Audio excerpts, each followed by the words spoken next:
Doctor, entonces, ¿cuántos años de servicio en el ejercicio profesional tenés? Mucho. Porque seguís trabajando, por eso te pregunto. Sí, estoy jubilado ya de hace 7 años, más o menos 8, pero no me veo jubilado. De la cirugía dejé hace 10 años más o menos, ¿no? Toda una De vida. operar. ¿Cuántos años tenés? Tengo 71 años.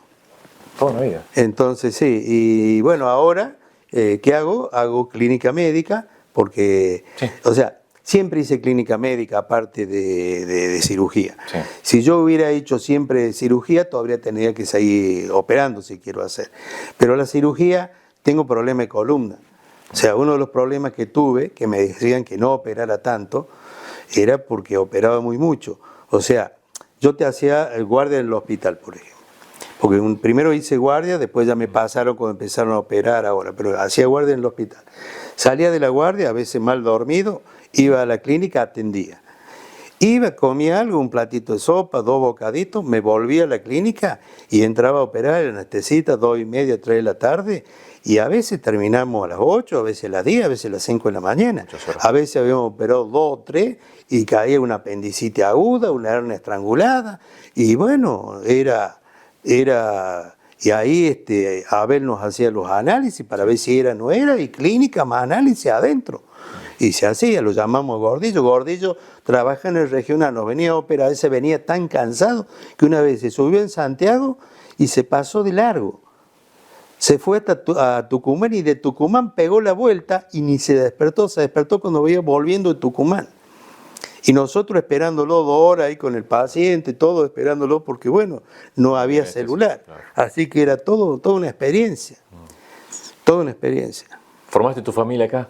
Y bueno, yo vine casado y no teníamos chicos y sí, después, bueno, otra de las cosas también que hace que uno se radique acá es porque los chicos nacen acá, empiezan a tener su compañerito, y vos te hacés de los compañeros de ellos, toda era la gran familia. Hablamos de tus hijos, ¿cuántos hijos tenés?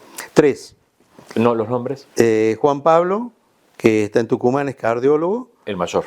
No, el del medio. Bien. La mayor es Marianela, que está en Tucumán, es kinesiólogo, que me gustaría traerla acá, que trabajara conmigo. Y el más chico es Marco, que es odontólogo y que está trabajando conmigo acá. ¿Todo de la familia relacionada al ámbito de la salud? Sí. En la familia hay muchísimos médicos. Mira. Estamos contando que actualmente, en lo que estamos vivos, hay alrededor de 30 médicos de todas las especialidades. 3 hijos profesionales en el ámbito de la salud. Sí. ¿Y entonces, cómo te sentís con eso? Bien, o sea, es lindo que sigan tu carrera. A mí me hubiera gustado que hubieran seguido cirugía, pero bueno, ellos vieron lo que es la cirugía, la carrera, la hora, lo estresan.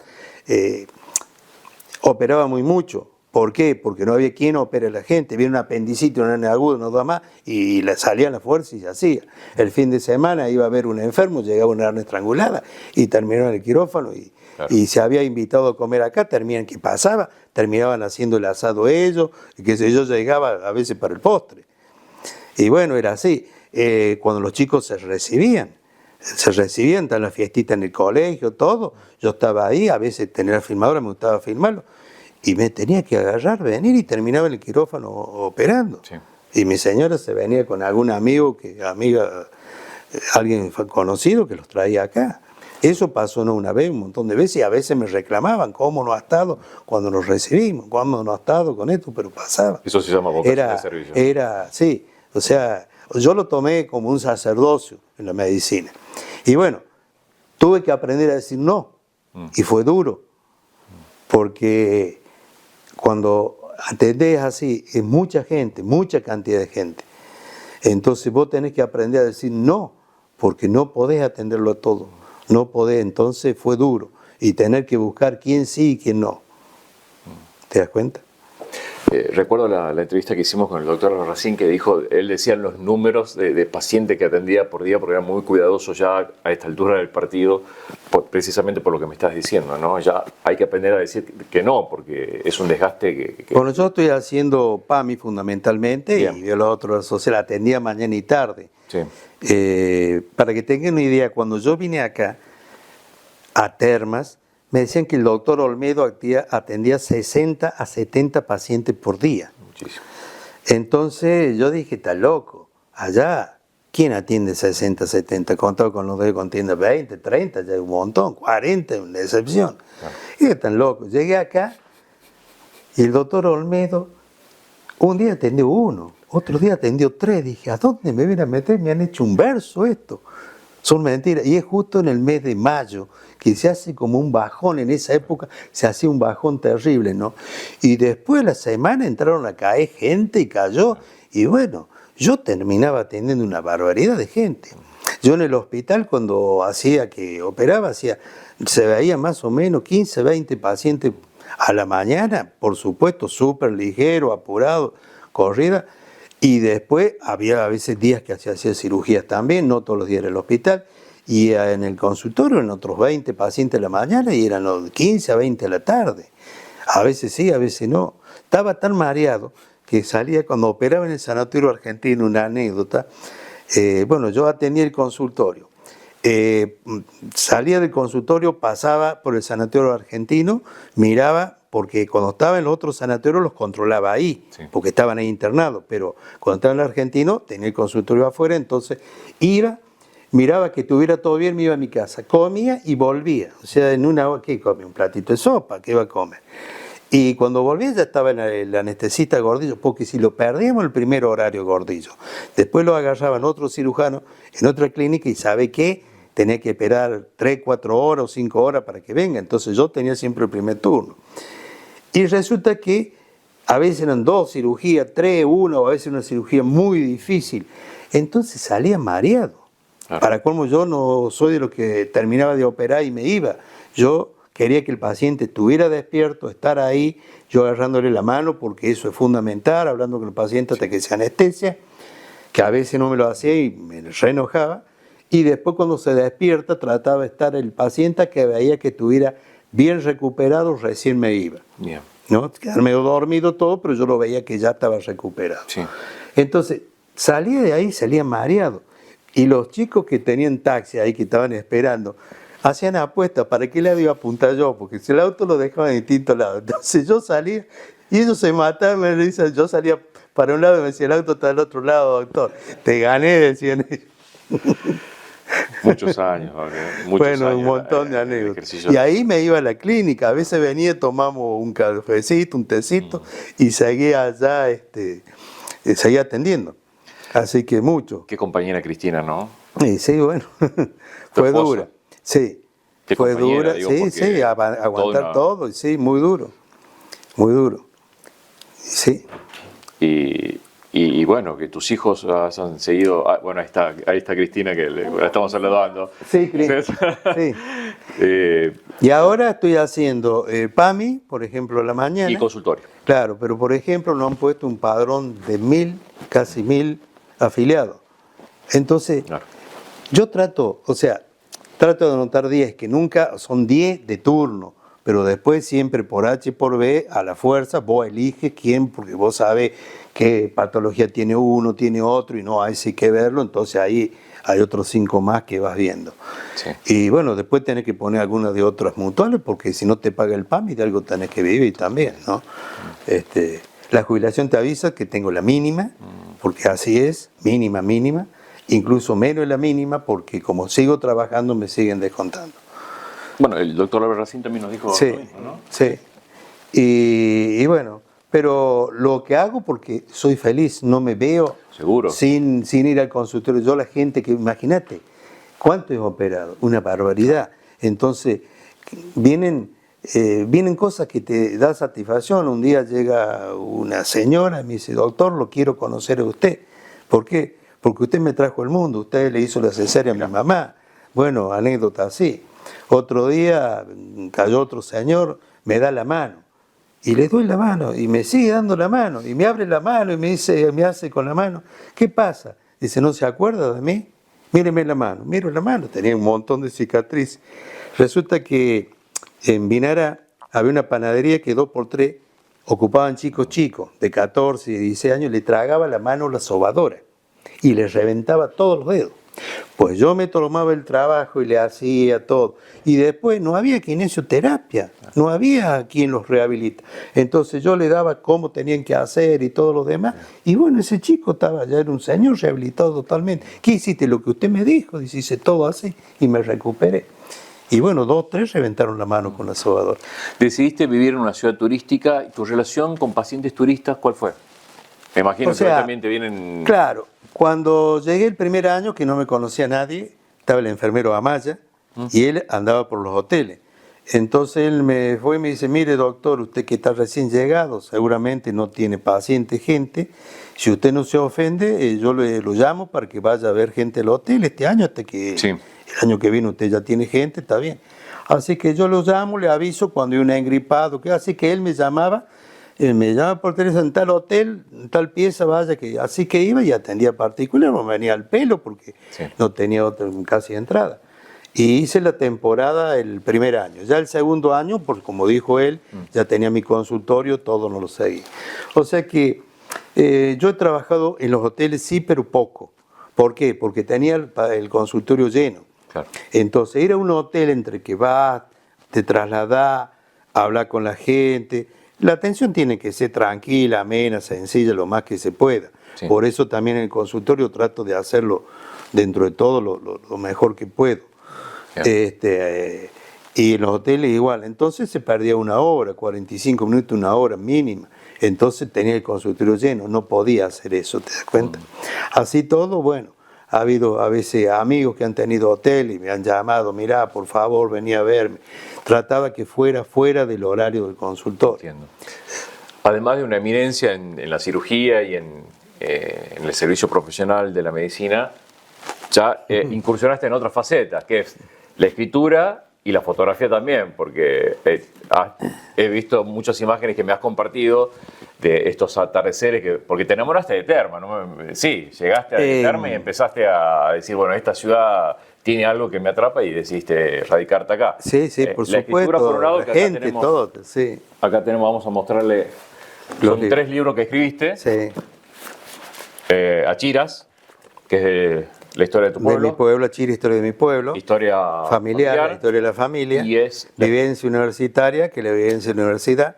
Y ahora estoy escribiendo. Otro más. Historia de Termas. Muy bueno. Eso es bueno, ya tenemos otra entrevista con la producción Mirada sobre la historia que estás escribiendo sobre Termas. En relación a la medicina. A todos, desde lo que te estoy contando ahora, la llegada, con las anécdotas de pacientes y bueno, hay miles de anécdotas, miles de cosas, de los amigos, de lo que se ha hecho. Muy interesante. Acordate que me integré a la sociedad,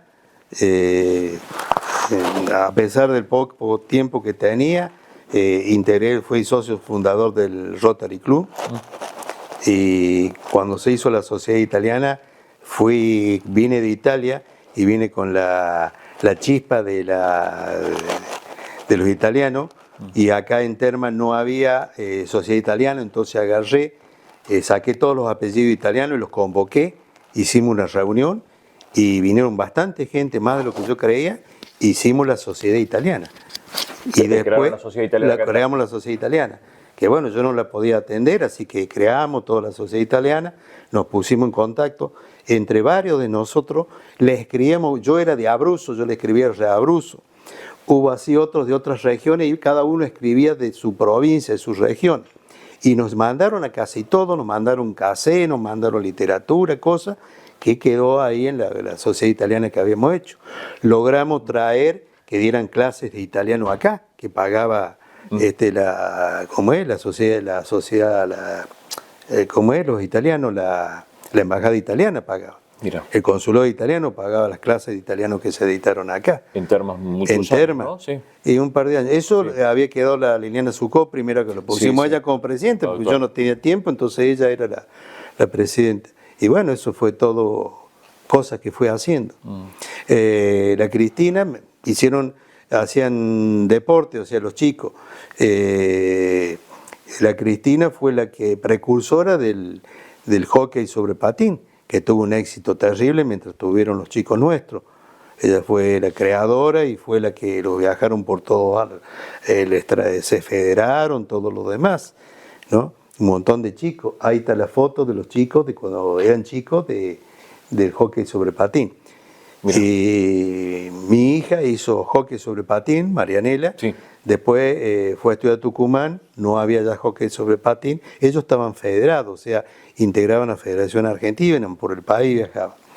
Después Marianela hizo el hockey en línea, y en línea le empezó a ir bien, o sea, empezó a integrar el seleccionado nacional, el grupo, o sea, que viajaba por todo el país. Después la buscaron del hockey sobre hielo, la convocaron, la llevaron a Buenos Aires, le terminaron todas las instrucciones, fue a participar en 2 torneos representando a Argentina en México. Primero salieron quinto y la segunda vez salieron segunda, no les fue tan mal. Sí. Sobre patín, o sea, toda una experiencia. Tu enamoramiento de Termas también estuvo... De un montón de cosas, la gente que se enamorada, de amigos de todos claro, lados. de ir construyendo amistades y además involucrarte también en las instituciones de Termas Rion. Sí, totalmente. De tu participación también en la ciudadanía, ¿no? Sí, o sea, yo no podía, o sea, estaba en un colegio, en una fiestita, me sacaban. Si iba a una fiesta a un lado, a veces no me invitaban en el campo, pero a veces no quería ir, porque estaba cansado, iba y me tenía que volver. Entiendo. A veces estaba tan cansado que me iba a pescar, había salido el celular cuadrado, me acuerdo. Ya no quería ni a pescar, porque pescar era ir a estar sentado a la par del río, mirá cómo ponía una caña, nunca sacaba nada, pero para distraerme. Pero resulta que sonaba el celular y me tenía que venir volando, porque era así, ¿no? O sea, yo vivía acá en Termas, entonces Jiménez Ruiz, el otro cirujano, él no vivía en Termas, entonces él se iba, listo, operaba, listo, no, yo operaba, estaba acá, lo seguía. Es duro darle una mala noticia al paciente, ¿no? Me imagino viviste varias situaciones difíciles. Es parte de la medicina, y yo creo que... ¿Cómo acompañaste ese dolor muchas veces? O sea, el dolor se acompaña al paciente, bueno, hay malas noticias y malas noticias. Un caso verídico, viene un paciente mío, estaba el consultorio repleto a la mañana, llega el hombre mareado, agarrándose las paredes, no podía caminar, llorando, hombre grande, 70, 75 años, y bueno, lo ven descompuesto. Y ahí nomás salió el paciente que está, mi señora era secretaria mía, y me dice, mira, dice, Juana, ahí vino fulano de tal, está re mal. Y bueno, si lo pasaron, le digo, sí, la gente le da el turno, así que lo pasaron, lo sentamos, y se largó a llorar. Lloraba como un chico. Le digo, ¿qué te pasa? Me voy a morir, me voy a morir. Bueno, pues te vas a morir, todos nos vamos a morir. ¿Qué es lo que te pasa? No, dice, acabo de venir, dice, del especialista, del urólogo. Me ha dicho que tengo un cáncer y que me voy a morir. ¿Cómo un médico le va a decir, tenés un cáncer, te vas a morir? No, le digo, no te puedo haber dicho eso. Sí, me dijo, tengo un cáncer, que me voy a morir. A ver, dame el análisis. Dale el análisis. Bueno, veo el análisis, efectivamente, el análisis le daba que tenía un cáncer, teóricamente. Hay que completar los estudios, hay que ver si es cáncer. Y si es cáncer, tiene tratamiento. Y vos seguís el tratamiento y no significa que te va a morir. Ahora, si vos no haces el tratamiento, no haces nada, y sí, te va a morir tonto. Pero si vos la luchas, la pelea, tenés fe y te va a ir bien. Pero ¿estás seguro que así? Sí, primero tienes que completar los estudios. Después, si completas los estudios, te van a dar el tratamiento. Y si te dan el tratamiento y vos cumplís con el tratamiento, te va a morir de cualquier otra cosa menos de eso. Va a estar con el cáncer, pero no va a morir de cáncer. Claro. Bueno, cambió la cara el hombre, me dio la mano, me abrazó, después lloraba de alegría, salió sonriendo. Cuando se fue todo el mundo me preguntaba cada uno que entraba qué había hecho, que había salido el hombre, pero súper feliz. Y te cuento la historia. Le completaron los estudios, le dieron que tenía cáncer, hormonodependiente, le pusieron una droga que se toma todos los días, una pastillita, y murió de cualquier otra cosa 10, 15 años después, no de cáncer. Increíble. Entonces, las cosas hay que hablarla por su nombre. No el único caso ni nada. Yo creo que mientras hay vida hay esperanza. Y yo he visto, no te voy a contar ahora para no distenderte, una paciente que vivió 7 años con un cáncer incurable que la mandaron para que muera acá de Buenos Aires, de Mar del Plata, y la mujer vivió 7 años más, libre, estaba su cáncer frenado totalmente, sin tomar ninguna medicación. O sea, el poder de la mente, el poder de Dios es terrible. Dijiste una palabra, sacerdocio. Hiciste un sacerdocio de... Es que es así, es así. Te golpeó lo de la partida de Rolando como a todos los termeños, ¿no? Bueno, Rolando me había dicho que se iba a quedar 6 años, o sea, dos periodos. Fuerte. El otro periodo se tenía que ir y como yo estaba acá se quedó.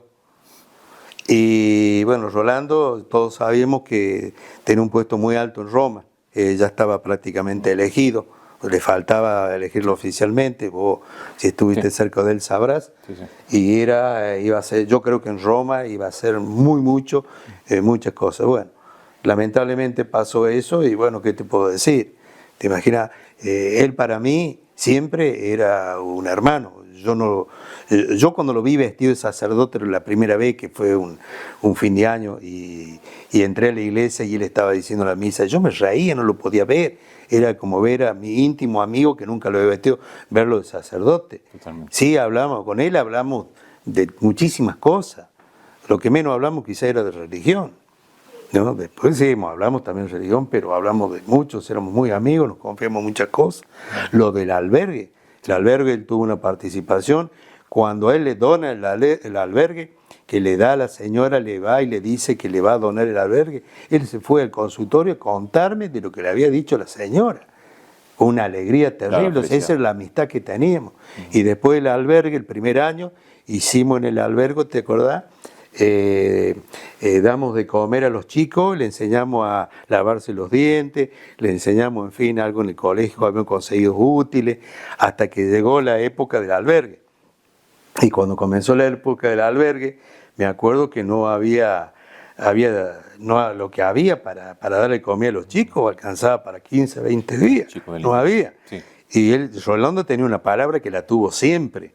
Y él me decía en la intimidad, Dios proveerá. Le digo, sí, Dios proveerá, pero vos vas a terminar, no te voy a contar lo que le decía, porque vos vas a terminar mal, te van a hacer cualquier cosa. Y bueno, el albergue empezó 15 días, 20 días de comida y no le faltó comida nunca. Qué gestor, aparecía ¿no? la donación y aparecía todo. Qué gestor, la Sí, verdad, sí, sí. increíble. Pero aparte una capacidad Sí. terrible, terrible en todo. Innata, sí, y todo. totalmente. Me acuerdo que al poco tiempo de yo estar, una pelea terrible en la municipalidad, que fue un levantamiento de la gente, la policía, se arma un desastre ahí, porque se había revelado la policía, la gente, ¿te acordás?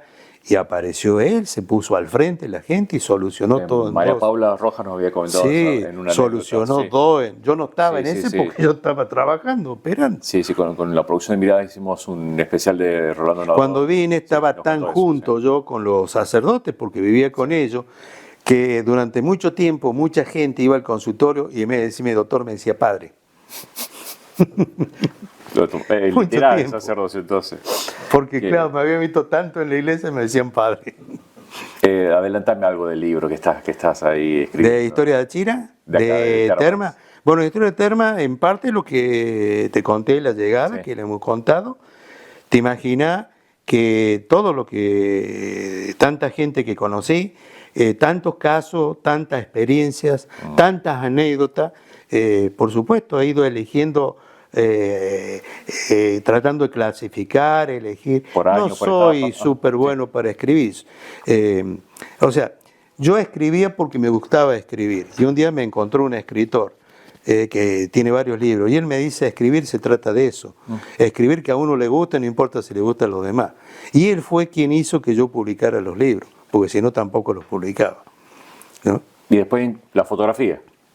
No, la fotografía es una anécdota de cuando iba al secundaria. Es otra anécdota eso. Mira, ve aquel cuadro. Juanito, acá. A ver. Está. Ese cuadro que ves ahí, Sí. bueno, eso lo pinté yo. Está acá en el libro. Claro, en la Chira Historia Sí. del Pueblo. Ese cuadro lo pinté yo. Ese es de mi pueblo y ese es mi hermano, Ahí está. ¿no? Ese cuadro lo pinté cuando tenía 11 años, 10, 11 años. He hecho otra serie de cuadros. O sea, siempre, la cosa era así. A mí me gustaba pintura, a mi mamá le gustaba piano. Mirá. Entonces, yo fui a piano de muy chiquito, ya te digo, 6 años tenía cuando empecé, mi compañero tenía 5, con el chico que estudió medicina, estudiamos piano. O sea, yo no sabía leer ni escribir, pero sí te leía el pentagrama, música. Y entonces, este año empecé piano, al año que viene empecé dibujo, era dibujo y pintura, o sea que iban de la mano. Después cuando llegué a la adolescencia, que 12 años, 11 años más o menos, mi mamá tenía una máquina de fotos cuadrada, me dejó sacar 2 o 3 fotos, no me la quería dar, entonces mi papá me compró una maquinita de fotos de aquella época, que eran 6 fotos, 12 fotos traía, sí. Me acuerdo grande, así era el negativo, y bueno, empecé a sacar fotos, o sea, las fotos tenían que, te imaginas, me pagaba un rollo por mes, así que la foto tenía que ser perfecta, así que le buscaba el ángulo, qué sé yo, y bueno, y entraba a buscar de las revistas, pedir que me manden, porque uno tenía plata, que me manden libros, y bueno, algunos te mandaba algunos bocetos, como sí. Así para aprenderte, para que vos sigas, pero yo de ahí sacaba, me instruía, y bueno, empecé a hacer fotos, y bueno, cuando fui ya más grandecito, ya me compré mi papá me compró una maquinita más linda, una 35 milímetros, ya sacando fotos, y bueno, ya con otro primo hacíamos fotos, ya estudiamos revelar, él compró la parte revelar, ya empezamos con todos los inventos que se hacían en blanco y negro, te acordás, todos los efectos sí. Especiales, todas las luces, y también como nos quedó chico la foto, nos compramos una filmadora, que era la Super 8. Antes existía la 16 y la 8. La 8 es cuando vos caminás y es todo entrecortada. La Super 8 era la primera filmadora que salías vos normal, que no salía entrecortado. Y era en color. Eran los cassettes que duraban 4 minutos escasos y se revelaban en Japón, en Alemania, en México o en Estados Unidos. Y igual que la foto que había salido en la foto de color que se proyectaban sí. Y bueno, así que mi papá me compró la Aymar, me acuerdo se llama, había ido a Buenos Aires, tenía comerciante, me compró eso y mi primo se había comprado otro, así que empezamos el negocio, firmábamos casamiento, firmábamos fiesta, yo firmé una versión, nos pagaban 3 cassettes como un dinero, firmé una doma de campo, algo espectacular, porque los domadores eran una cosa extraordinaria, los tipos, ellos me pagaron. Pero como no tenían dónde 3 rollitos, eran 15 minutos escasos, 14, como no tenían dónde proyectar, y claro, mi papá tuvo que comprar el proyector, entonces yo agarraba, les cobraba por filmar y después les cobraba por ver y pasar. Bueno, muchos tenían ellos, y otras cintas las tengo yo, porque, por ejemplo, las de las domas las tengo yo, porque ellos no tenían, no, téngalo usted cuando queremos, así, cuando queríamos nos íbamos al cine, poníamos, iban toda la gente a mí y yo le proyectaba en la pantalla. Polifacético. Sí, Doc. Eso es cuando iba al secundario, mirá, o sea, y te quedó y bueno, y vivíamos y sacamos de eso, y bueno, con eso ganamos para comprar el papel de revelar el sapo fino, sapo sí. Grueso, ¿te acordás? No sé si vos conociste algo de eso. O sea, bueno, mucho de fotos. Y bueno, y saqué fotos y participé en concursos y bueno, no gané el primer premio, pero sí me gané mención. Sí, en dibujo y pintura saqué primero y segundo premio de dibujo que he hecho. Porque he dibujado, he pintado mucho. El arte te gustó mucho. Sí, o sea, estaba bueno y eso me gustó. Bien. Y me sirvió para la cirugía. Para finalizar, ¿qué mensaje le daría al termeño, al ciudadano de Termas, a ese paciente que puso primero agradecido con todo, no solo Termas, todo el departamento Riondo, tengo gente del departamento Guasallán, de Los Jiménez, de Río Hondo, o sea, tengo actualmente mucha gente de muchos lados que me conocen, que han confiado en mí, que me siguen apreciando, me lo demuestran cuando van al consultorio, la gente grande me lo demuestra muchísimo, la gente joven también, eso me hace bien y eso me hace feliz. O sea, y es un motivo por lo que tampoco, porque me han salido trabajos muy buenos mientras he estado en Termas, sin embargo lo he rechazado y me he quedado acá, porque me he sentido integrado a la gente, a la comunidad, al grupo. Si tendríamos que dar un mensaje de prevención hoy vos, con tantos años de experiencia, que lo hemos preguntado también al doctor Albarracín, ¿cuál sería ese mensaje de hoy a la población de cómo cuidar su salud? Bueno, la salud se cuida con una dieta saludable. Por supuesto, el cigarrillo, droga ni que hablar, deporte, el deporte en sus distintas fases, solamente caminar o trotar o nadar, hay distintas formas, lo que sea deporte ayuda muchísimo y eso es fundamental. Después la vacuna, la prevención de las vacunas que instituye salud pública, yo creo que tenemos un muy buen plan de vacunación en el país y acá en Santiago del Estero se cumple muy bien, así que eso también sirve, ayuda muchísimo la prevención. Bien. Y, bueno, puedo dejar de preguntarte, ¿qué están en cuanto a síntomas hoy en los pacientes? ¿Qué estás viendo, visibilizando más en cuanto a las consultas? ¿Qué te preocupa hoy? O sea, yo mis pacientes que veo, por ejemplo, de PAMI, la parte nuestra no es urgencia. Entonces lo que más veo de pacientes son controles. Bien. Los controles veo mucho diabetes, veo hipertensos, hipertensos hacen complicaciones porque no se cuidan y todo lo demás, hacen ACV y demás. Los diabéticos que se cuidan andan de 10, los diabéticos que no se cuidan, bueno, ya saben, les va mal. Pierden la vista o pierden las piernas o pierden los riñones y tienen que ir a diálisis. Todo depende de ellos. Si ellos se cuidan, siempre se está a tiempo. Si cuando ya está destruido, bueno, no sirve, lo destruye, lo carcome la diabetes. Pero si ellos se cuidan, no. El cigarrillo, gracias a Dios, ha disminuido muchísimo. Por ejemplo, cuando yo estaba en Córdoba, que hicimos el estudio con Allende, Norberto Allende, hacíamos los estudios. Era un hospital de investigación, nosotros hacíamos la revascularización de las miembros. O sea, sacamos en esa época, se usaba las venas para hacer la revascularización. Y casi el 90%, 98% de los que se operaban eran todos fumadores, que tenían tapadas las arterias, pero arterias gruesas como el dedo totalmente tapadas. Por el cigarrillo. Por el cigarrillo. O sea, era terrible. Y estamos hablando de las venas, pero tapa del corazón, tapa de todos lados. Hace un desastre. Gracias a Dios pienso que se ha dejado mucho el cigarrillo. Te agradecemos muchísimo. No, al contrario. Gracias por recibirnos en tu hogar. Agradecerte, creamos desde la producción de Miradas que sos la palabra autorizada y hemos descubierto que sos el precursor de la cirugía de Termas Riondo, no es poca cosa. Así que agradecerte por darnos la oportunidad de entrevistarte. Así que muchas gracias. Cuando yo empecé a operar en la parte privada, Jiménez Ruiz, que fue el que vino después, empezó 1 año y medio después que yo. Mira. Fuimos los dos de mucho tiempo. Y después de viejo terminamos operando juntos. Gracias por elegir Termas. Gracias por todo lo que le diste a Termas. Gracias Rolando, que fue el que me presentó toda la zona. Gracias, un gusto. doctor Azul. No, gracias. Al contrario. Gracias.